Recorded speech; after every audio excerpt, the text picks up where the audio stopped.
So when we teach environmental ethics in the West, most ethics are divided into anthropocentric ethics, right? Ultimately for the good of human beings. Biocentric ethics, which are about the rights of individual living beings. And then ecocentric ethics, which are about the system as a whole. And I was wondering, I don't know if he's encountered this before, but how a Tibetan Buddhist view fits or complicates those categorizations, because it seems like the logics actually blur all three, right? So you don't want to harm a mountain, because it would harm you, right? So that's kind of anthropocentric. You have a Buddhist view of like every living being has the right to live. That's a biocentric view. And then you have other like criticisms of the Western tendency to set aside certain lands for protection, and you could argue that it's a more ecosystem, holistic view. So I don't know if he's encountered these categorizations, but I wondered what he thought about. 我是觉得可能，这个学术界这边这个以生命为中心的这种环境伦理啊，就是可能是从刚才我提到的广义上的这个生命可能，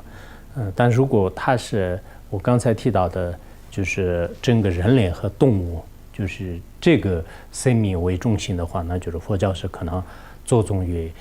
这个中间的以生命就是为中心的环境伦理，因为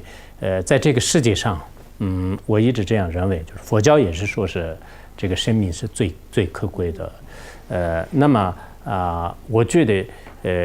我们的思想呢，当然是有高的，有中等的，也有比较低的，有些人类的这种思想呢，就是很高尚的，但是中的来讲呢，对爱护这个所有的，包括动物的这个生命，对人类的生命就是爱护，那么对这个环保就是非常重视的话呢，这是过于一切全球的这个文化。就为什么呢？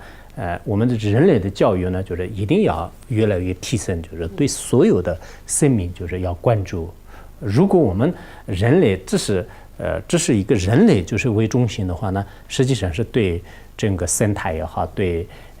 这个外面的这个其他的这个生命呢，就是不是很负责任的。因为人类为了就是自身的利益呢，就是很有可能就是各个国家呢，就是他会为自己的中心而利益，就是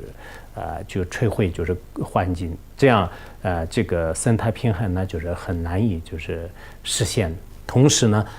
我觉得是人如果体现自己的生命价值观而奋斗的话呢，很有可能就是对其他的这个动物。所以我们现在就是对一些科学界也好，其他宗教也好，最大的一些不同点呢，对所有动物的保护方面，这个是我觉得是我们作为一个大乘佛教的观点讲，一定要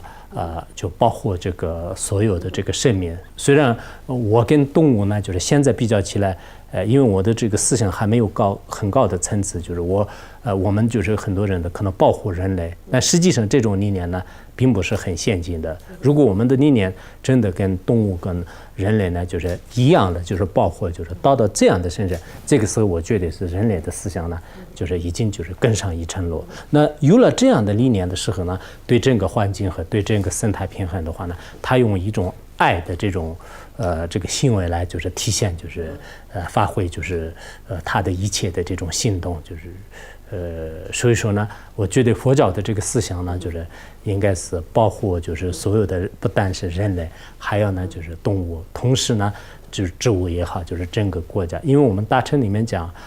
这个完全是利他的，这是佛教思想里面最高的，就是没有自私的心，就这是全人类来讲也是不得不承认的。因为我们世界上就是包括就是获得诺贝尔和平奖的呢，它也是对人类有一个贡献，就是从这个层面讲的嘛。所以我觉得是人类的思想呢，就是还要可能不断的要这个提升。